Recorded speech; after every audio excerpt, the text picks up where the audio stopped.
अस्सलाम वालेकुम, नमस्ते, सत श्री अकाल। कैसे हैं आप लोग? उम्मीद करती हूँ ठीक होंगे, खुश होंगे। मैं हूँ हसीका अली और मेरे साथ हैं एज यूजुअल तारिक नियाजी। अस्सलाम वालेकुम, नमस्ते, सत श्री अकाल। उम्मीद करता हूँ ठीक होंगे, खुश होंगे, सब अपनी लाइफ को अच्छे से एंजॉय कर रहे होंगे, माँ बाप की खिदमत करें, बड़ों का अदब करें, पड़ोसियों का ख्याल करें। दोस्तों, आज की हमारी वीडियो है थोड़ी सी इंटरेस्टिंग, यूनिक, ज़बरदस्त किस्म की। ये वीडियो हमें बहुत ज़्यादा सजेस्ट की गई थी, इसकी बेपनाह रिक्वेस्ट थी कि आप रिएक्शन दें स्टैचू ऑफ यूनिटी। देखते हैं स्टैचू ऑफ यूनिटी क्या है। अभी तक वीडियो हमने खुद भी नहीं देखी, लेकिन उससे पहले आप हमारा चैनल वाओ फैक्ट उर्दू को सब्सक्राइब करना, बेल आइकन को प्रेस करना, कमेंट के जरिए हमें बताना कि हम कैसा वर्क कर रहे हैं, कैसी वीडियोस बना रहे हो। इसके अलावा हमारी वीडियो को ज़्यादा से ज़्यादा शेयर करना ना भूलें। तो स्टार्ट करते हैं अपनी वीडियो को without wasting any time. Let's start. Okay guys, तो वीडियो का टाइटल है Inside Statue of Unity, World's Tallest Statue in India, Complete Guided Tour। So start करते हैं अपनी वीडियो को। वाओ, ये OMG इतना बड़ा। Hello ladies and gentlemen, this is Daniel and you're watching Daniel's Unique Vlog। Okay, so guys, आज मैं आपको लेकर आया हूँ स्टैचू ऑफ यूनिटी। आज के ब्लॉग में मैं आपको स्टैचू ऑफ यूनिटी के अंदर भी लेकर जाने वाला हूँ। उसके एकदम टॉप फ्लोर है जो आप स्टैचू का देख सकते हो, जो चेस्ट होती है, हम लोग वहाँ पर भी जाने वाले। ओहो, उसके अंदर भी जाते हैं। रहने वाले, ऊपर से देखते हैं कैसा व्यू मिलता है। मैं यहीं से देख रहा हूँ ना, तो ये अनबिलीवेबल लग रहा है सच में गाइस। ये बहुत ज़्यादा बड़ा लग रहा है। ऐसे स्ट्रक्चर्स, इतने बड़े स्ट्रक्चर्स हमने कहीं नहीं देखे होंगे, क्योंकि ये है हमारे इंडिया में और वो है पूरे वर्ल्ड का सबसे बड़ा स्टैचू। इसकी टिकट प्राइसिंग क्या है, आप यहाँ पर कैसे आ सकते हो, आपको यहाँ का पूरा गाइड देता हूँ मैं। आप यहाँ पर टिकट प्राइसिंग किस सिटी में है रहने के लिए अभी बताएंगे। हमने देखा था शायद इंडिया का सबसे बड़ा, वो वर्ल्ड का सबसे बड़ा स्टैचू, वो इंडिया इज ग्रेट में देखा था आई थिंक हमने, है ना? मुझे लग रहा है मैंने भी देखा हुआ है स्टैचू। और उसके यहाँ पर है इसका एंट्री गेट। वहाँ पर गेट के अंदर से होते हुए थ्रू आना है आपको। ये तरफ, ये साइड में आप देख सकते हो बहुत सारे चेयर्स लगाए गए। तो बेसिकली ये चेयर्स पे बैठ के हमें रात को यहाँ पर ये स्टैचू है ना, तो उसके ऊपर लेजर्स मारी जाती है और बहुत ही अतरंगी लेजर शो किया जाता है, जो कि हम यहाँ पर चेयर्स कपड़े चेंज हो एक्चुअली यहाँ पर दो तरह की टिकट्स मिलती है। एक एंट्री टिकट होती है जिसमें वो टिकट होती है 150 रुपीज़ की, और वो 150 के टिकट में है ना, आप ये जो स्टैचू देख रहे हो ना, वो स्टैचू के हम पैर तक जा सकते हैं। और फिर दूसरी टिकट होती है, वो होती है व्यूइंग गैलरी, जिसकी प्राइस है 380 रुपीज़। तो वो टिकट में है ना, हम स्टैचू के ऊपर जा सकते हैं, जो कि स्टैचू का जो चेस्ट का एरिया है ना, हम वहाँ तक जा सकते हैं। और गाइस, अगर आपको भी इसकी टिकट्स लेनी है ना, वो ऑनलाइन वेबसाइट में मिलेगी, उसकी लिंक मैं डिस्क्रिप्शन में दे दूंगा। और यहाँ पर ऑफलाइन टिकट्स अगर मत लेना, ऑफलाइन टिकट्स यहाँ पर अवेलेबल भी नहीं है और मिलती भी नहीं है। ऑफलाइन अभी सारा चीज़ें ऑनलाइन कर दी गई है। और यहाँ पर सब कुछ ऑनलाइन है ना, स्लॉट वाइज मिलती है, मतलब 10 से 12 का स्लॉट होता है, तो 12 से 2 बजे का स्लॉट होता है, फिर 2 से 4 का स्लॉट रहता है, वैसे टाइमिंग के हिसाब से। और आपको भी पर्टिकुलर टाइम मैक्सिमम क्वांटिटी के लोग अंदर आए हैं, आपको वो टाइम में टिकट्स लेनी है और वो टाइम में ही आपको यहाँ पर अंदर आना है। अच्छा, उन्हीं टाइमिंग्स में आप आओ। स्टैचू ऑफ यूनिटी यहाँ से पूरा क्लियरली दिखाई देता है। आपको रियली बोल रहा हूँ, मैंने आज तक इसके बहुत सारे वीडियोस देखे, फोटोज देखे, लेकिन ये वीडियोस में हमें कभी समझ में नहीं आएगा कि ये रियली में कैसा दिख रहा है। ये स्टैचू ऑफ यूनिटी को है ना, केवड़िया करके एक टाउन था गुजरात में, यहाँ गुजरात में केवड़िया टाउन, यहाँ पर ये है ना नर्मदा रिवर है, तो नर्मदा रिवर के पास में बनाया गया स्टैचू। और ये स्टैचू को और ये पूरे टाउनशिप को बिल्ड करने के लिए ना 3000 करोड़ का इन्वेस्टमेंट किया गया इसके ऊपर। और सिर्फ ये स्टैचू बनाने के लिए है ना 1350 करोड़ से सिर्फ ये स्टैचू में लगाए गए। और लेकिन अभी तक इसके पहले साल में स्टैचू ऑफ यूनिटी ने करीब 80 करोड़ अर्न किए थे। इसमें जितना इन्वेस्ट किया है उतना तो यहाँ पर रिटर्न नहीं मिल रहा है, नहीं मिला, बहुत कम रिटर्न मिल रहा है। इसको कॉस्टिंग को पूरी करने में बहुत ज़्यादा टाइम लग जाने वाला है। बिल्कुल ऐसे 80 करोड़ अभी कवर अप। लेकिन एक नाम है कि यार इतना बड़ा स्टैचू। ये जो आप इतना एरिया देख रहे हो ना, ये एक्चुअली में ब्रिज है और ये नर्मदा का एरिया, और ये स्टैचू को नर्मदा रिवर के इधर बनाया गया है, नर्मदा रिवर के पास। वाकई इट्स अ ह्यूज ऐसा स्ट्रक्चर, इतना बड़ा स्ट्रक्चर। यहाँ से होते हुए अंदर जाना है। और ये है म्यूजियम का एरिया, यहाँ पर म्यूजियम जैसा बनाया गया है और यहाँ पर फेस का स्ट्रक्चर रखा गया है सरदार वल्लभ पटेल जी का। ओवरऑल लुक देख सकते हो आप कैसा है ये म्यूजियम का। और फिर सारी हिस्ट्री के बारे में यहाँ पर हमें पढ़ने मिल जाता है, कुछ डिटेल्स वगैरह इसके बारे में, पूरी डिटेल्स। अभी हम जाते हैं ये एलिवेटर से होते हुए थ्रू ऊपर की तरफ, जो सरदार वल्लभ भाई पटेल के स्टैचू का चेस्ट का पार्ट है वहाँ पर हमें जाना है। ये लिफ्ट की कैपेसिटी तो एक्चुअली में है 25 से 30 जन जा सकते हैं, लेकिन सिर्फ कोरोना के टाइम पे यहाँ पर सिर्फ 3 लोग को भेज रहे हैं और एक सिक्योरिटी जो कि आपको ऊपर की तरफ लेकर जाएगा। ऐसा भी इंफॉर्मेशन दी गई, आप देख सकते हो। ये स्टैचू ऑफ यूनिटी से पहले ये स्प्रिंग बुद्धा टेम्पल था, वो सबसे वर्ल्ड का टॉलेस्ट था, लेकिन अभी स्टैचू ऑफ यूनिटी हो गया है। इसकी हाइट हुआ करती थी 153 मीटर और अभी स्टैचू ऑफ यूनिटी की हाइट है 182 मीटर। इससे भी बड़ा हमारे इंडिया में मॉन्यूमेंट आ चुका है। ये है 45 फ्लोर्स पे और लिफ्ट से ये लिफ्ट हमें लेके आई करीब 30 सेकंड में, बहुत कम टाइम में, बहुत ही ज़्यादा फास्ट लिफ्ट थी। ये व्यूइंग गैलरी बोलते हैं इसको, ये आप टिकट आपको व्यूइंग गैलरी के नाम से मिलेगी। हमें यहाँ से पूरा बाहर का व्यू मिलता है, मैं यहाँ से आपको नज़दीक से दिखाता हूँ।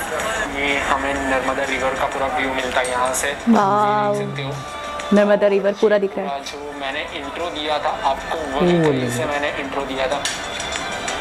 और फिर यहाँ पर ऊपर की तरफ से कैसा दिख रहा है आप यहाँ से देख सकते हो गाइस।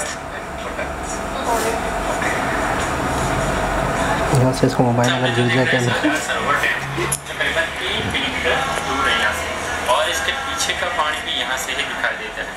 और इस तरफ से सतपुड़ा की तरफ और इस तरफ भी कह सकते हैं गाइड करने वाले भी हैं। और नीचे है माँ नर्मदा। अब ऊपर देखेंगे तो ये गोल सर्कल दिखाई देता है पूरा। तो ये है सरदार साहब के कोड का बटन, सेकंड नंबर का कोड का बटन से गिनती करोगे तो सेकंड नंबर, तो नीचे जाके आपको पता चलेगा कि आप किस जगह पे खड़े हैं। उन्होंने सवाल भी और रखा है, वो वाला फुर्सत भी दिखाई देता है जाली के बाहर जो है और इधर के दोनों तरफ आप देख सकते हैं। आपका कवर जो है वो ब्रॉन्ज का है, 85% कॉपर है, बाकी जिंक लीड और टिन वो 5% रखे ताकि उसको जंग ना लगे।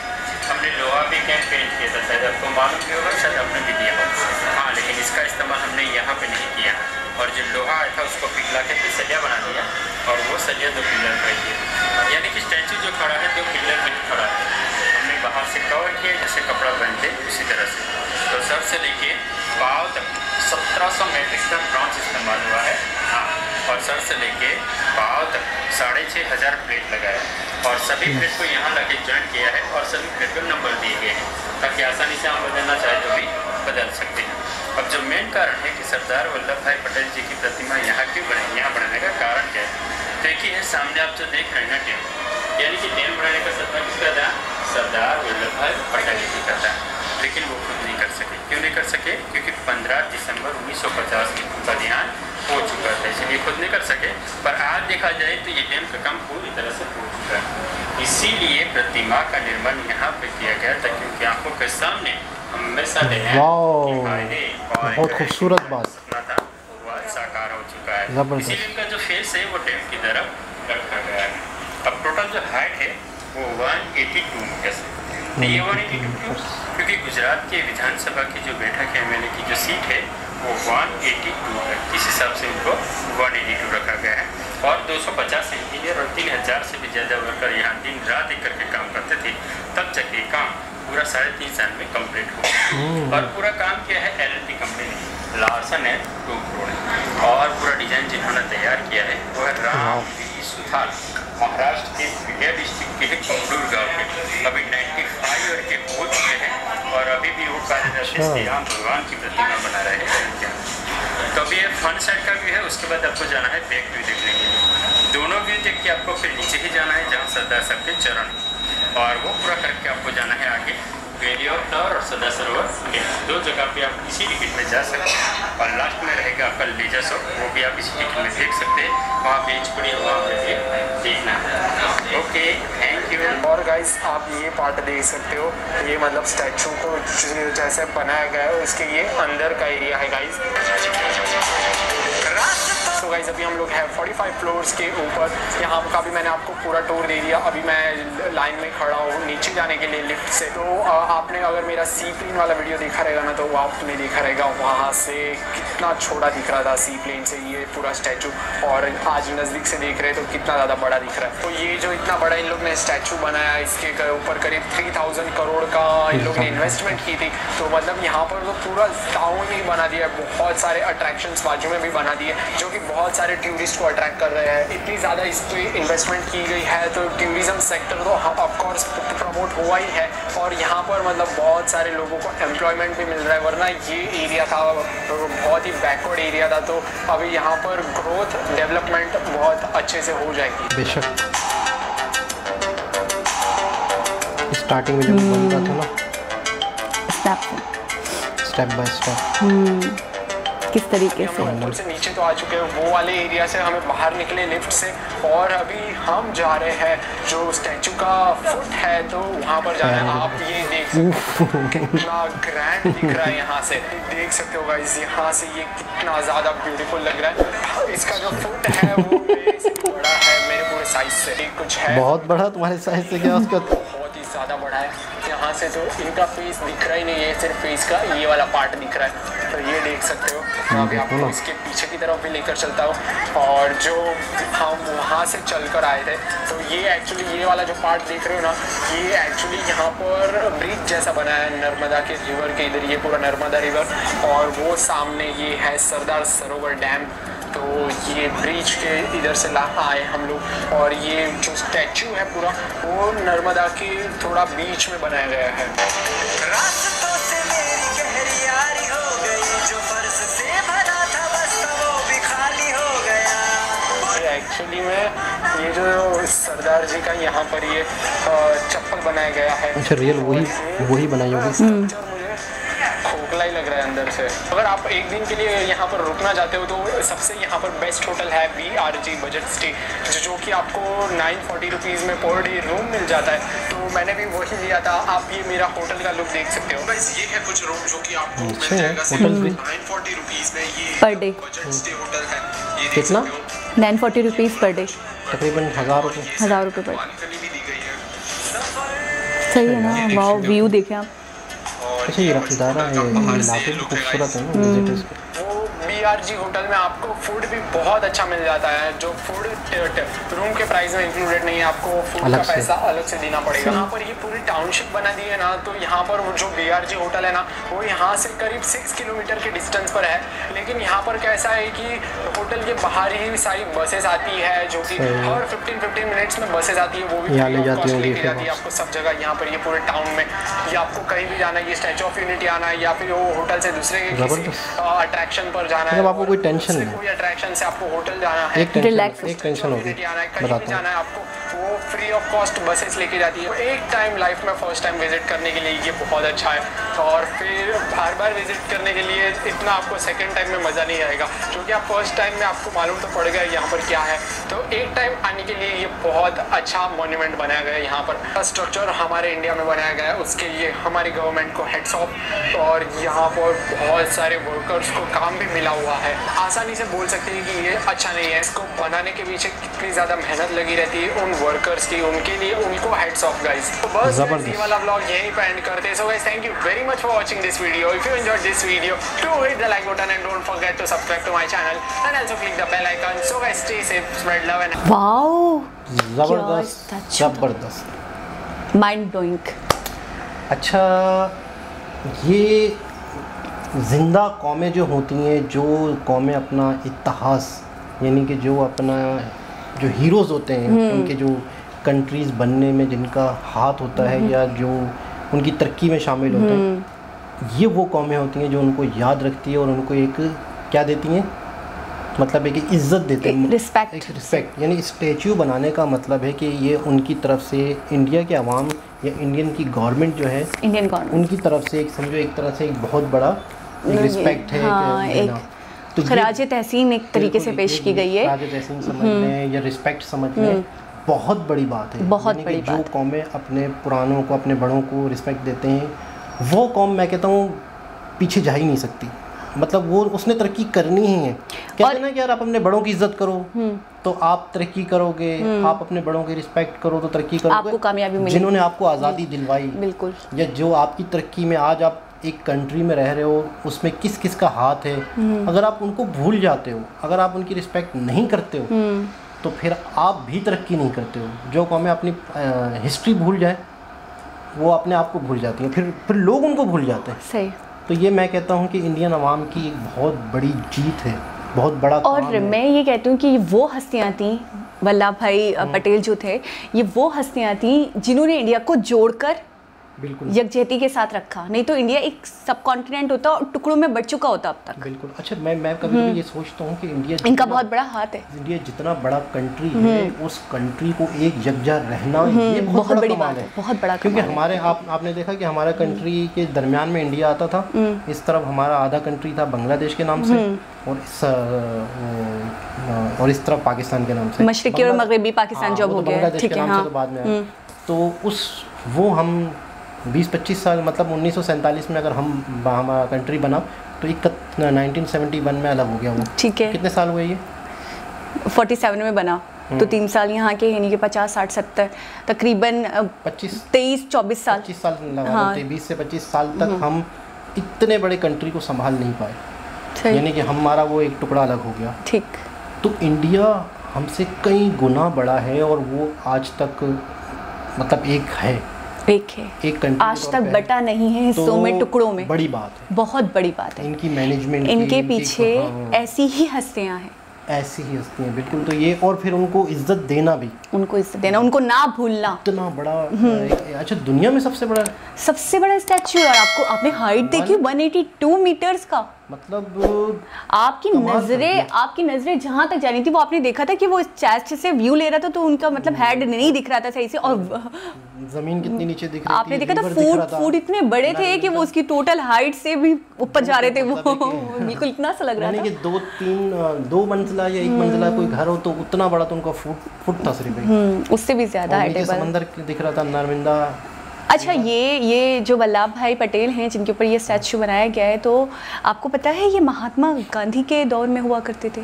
1875 में आई थिंक इनकी बर्थ है। मतलब ये है कि मतलब एक स्ट्रगल जो आज़ादी की जद्दोजहद थी, हाँ, उसमें ये थे और जिन दौर में थे, ये मतलब ये थे, तो ये उस दौर के लोग हैं। और उस दौर के लोग जो आज़ादी में शामिल थे, उनको अगर हम इज्जत नहीं देंगे तो किसको देंगे? बिल्कुल। अगर ये, अच्छा, शुरू में जब आज़ादी अंग्रेज़ों से ले रहे थे तो आपको पता है सब एक साथ ही थे, यानी कि गांधी हो गए या कायद-ए-आज़म हो गए, ये सब एक साथ मिलकर अंग्रेज़ों से आज़ादी हासिल की। और अंग्रेज़ों की भरपूर कोशिश थी कि इंडिया को या इस बड़े सगीर को टुकड़ों में बांट दें। बिल्कुल ऐसा ही है, यकजहती के साथ एक साथ ना रहें। बिल्कुल ऐसा ही है। और कब इन लोगों ने, इन हस्तियों ने, मैं कहूँगी कि ऐसा नहीं होने दिया। मतलब मैं कहता हूँ, अच्छा, मैं आपको एक बात पता है गांधी जी के बारे में? क्या? गांधी जी वो शख्सियत या वो हस्ती हैं जिनको इंडिया या पाकिस्तान, मुस्लिम या नॉन मुस्लिम, कोई भी शख्स बुरा नहीं कहता। सब मतलब अच्छा कहते हैं हमेशा। कोई भी उनके लिए नेगेटिव थॉट्स या नेगेटिविटी नहीं रखता। वो वाहिद हस्ती।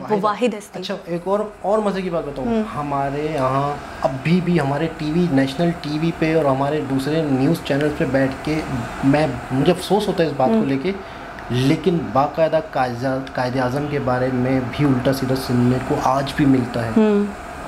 मतलब कमाल है, क्यों है ऐसा, लेकिन कायद-ए-आज़म के बारे में सुनने को मिलता है हमारे टीवी चैनल्स पर कि उन्होंने ये गलती कर दी थी, उन्होंने ये कर दिया था, उन्होंने ये कर दिया था। लेकिन ये है कि जितनी मुँह उतनी बातें, सच क्या था, गलत क्या था, लेकिन एक बहुत सारी नेगेटिविटी चीज़ें, पॉजिटिव चीज़ें ये सारी आती हैं। लेकिन मैंने गांधी से रिलेटेड कुछ भी ऐसा नहीं सुना। मैंने नहीं सुना। मैंने अब तक अपनी लाइफ के जितने साल इस दुनिया में गुजारे हैं ना, मैंने किसी एक बंदे से, इवन कोई एक बंदा, कोई एक बच्चा, कोई एक बूढ़ा, कोई एक जवान इंसान, नहीं, मैंने ये कभी नहीं सुना कि उन्होंने कभी कोई गुनाह, कोई गलत काम किया हो। आपने सुना है कि उन्होंने ये गलत हरकत करी थी? हाँ, कुछ भी नहीं। बहुत सिंप्लिसिटी थी उनके अंदर, और हमेशा हक की बात करना, राइट वे पे चलना। बिल्कुल। और वो ना कि एक शख्स अगर गलत भी है तो वो बेशक गलत है, आप उसको गलत से जवाब ना दो। बिल्कुल कमाल शख्सियत है। और यही लोग थे जो आज नोटों के ऊपर उनकी शक्ल है, उनकी तस्वीर है और गोल्ड नोट यूज़ होते हैं और लोग मतलब अपना मतलब आज उस दुनिया में नहीं है लेकिन फिर भी है। हाँ, मैंने मतलब ये लोग कभी भी मरते नहीं। बिल्कुल, वो मुन्ना भाई मूवी थी, हाँ। उसके अंदर मैंने देखा था कि वो बार बार मतलब थूक रहा होता है और वो मुन्ना भाई मतलब संजय दत्त को गुस्सा आ रहा होता है तो उन्हें मतलब गांधी जी दिखते हैं, वो कहते हैं अगर वो थूके तो तुम साफ करो। मतलब मुझे उनकी सबसे यूनिक बात ये लगी एग्जैक्टली कि अगर कोई आपके साथ बुरा करे तो आप उसके साथ अच्छा करो यार, ये तो इंसानी फितरत भी नहीं है ना हमारी। हमारे साथ कोई एक दफ़ा बुरा करता है, चलो हम इग्नोर कर देते हैं, सेकंड टाइम बुरा करता है, फिर हमें गुस्सा आता है, हम उससे लड़ते हैं, झगड़ते हैं, आपने किया तो किया कैसे। लेकिन उनका ये था कि जी आप अच्छा करो, आप हमेशा अच्छे करते रहो, एक वक्त आएगा कि वो इंसान अच्छा हो जाएगा, आप अच्छा करोगे तो वो खुद शर्मिंदा हो जाएगा। मतलब एक हद होगी उसकी। हाँ। मतलब है कि एक क्या कहते हैं मतलब नेगेटिविटी की एक हद होगी, वाकई अच्छा हो जाएगा, एक लिमिट होगी, उसके बाद वो कहेगा यार वाकई कमाल। अगर ये वाकई में गलत और ये बयान अगर गांधी जी के बयान थे तो मैं कहता हूँ बहुत आला थे, बहुत आला उनको। तो और बाकी स्टैचू में आपने देखा ब्रास, अच्छा कह रहे थे कि जितनी इसकी कॉस्ट है तो उतनी अभी मतलब है कि वो नहीं हुआ, मतलब इनकम वगैरह नहीं हो रही। लेकिन ये है कि वहाँ उस इलाके को तरक्की हो रही है, 300 वहाँ पे टूरिज्म आ रहे हैं, लोग आ रहे हैं और आसपास और भी जगह बन रही हैं नर्मदा वैली के ऊपर, वो जो नर्मदा रिवर के ऊपर, क्योंकि वो जब एक स्टैचू बन गया तो लोगों का रुख आ गया।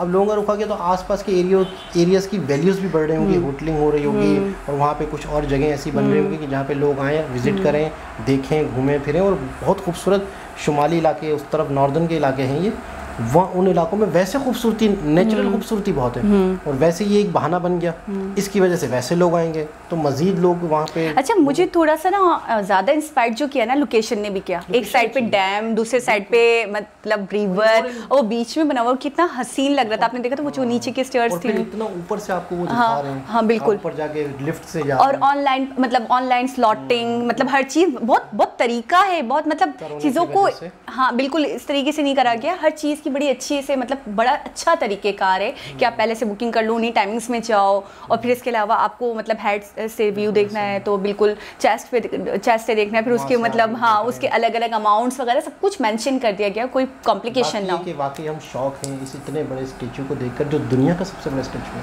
वाह ज़बरदस्त। तो दोस्तों दोबारा किसी इसी तरह से इंटरेस्टिंग वीडियो के साथ हम आपके साथ मौजूद होंगे। आप हमारे चैनल को सब्सक्राइब कर लें, वीडियो को लाइक करें, दूसरों के साथ शेयर करें, अच्छे अच्छे कमेंट्स करें और खूबसूरत कमेंट्स करें। समझ गए ना आप खूबसूरत कमेंट्स चाहते हैं। अच्छा आपको अपनी पिन लाजमी चाहिए। नहीं, मैं सोच रही हूँ खूबसूरती की डिमांड कर रहे हैं। मैं करूँ तो समझ आता है। देखो समझने वाले के लिए इशारा ही काफी होता है, वो समझ लेंगे खूबसूरत कमेंट्स का मतलब पॉजिटिव कमेंट्स। ठीक है, मुझे कंट्रोल करने में टाइम लगेगा। ज़्यादा ना आके आपके पेट में मजीद दर्द ना हो जाए। तो दोबारा किसी और वीडियो के साथ आप लोगों से मुलाकात होगी, जब तक के लिए अल्लाह हाफिज़।